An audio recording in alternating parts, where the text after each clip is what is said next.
موسی ندی متاثرین کے بچوں کو تعلیم جاری رکھنے کے انتظامات 29 بچوں کا قریبی اسکولوں میں داخلہ جی ایچ ایم سی کا اقدام جی ایچ ایم سی کی جانب سے موسی ندی سے نقل و مقام کرنے والے خاندانوں کے بچوں کی تعلیم جاری رکھنے کے لیے قریبی اسکولوں میں داخلہ دلایا جا رہا ہے۔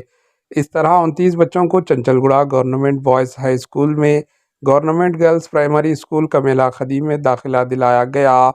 جی ایچ ایم سی حکام نے بتایا کہ جو لوگ موسی ندی پروجیکٹ کی وجہ سے اپنے مکانات سے محروم ہو گئے ہیں اور انہیں چنچل گڑھا میں ڈبل بیڈ روم مکانات فراہم کیے گئے ہیں، حکومت کی ہدایت پر متاثرہ خاندانوں کے بچوں کی تعلیم جاری رکھنے کے لیے انہیں قریبی اسکولز میں ایڈمیشنز کا انتظام کیا جا رہا ہے۔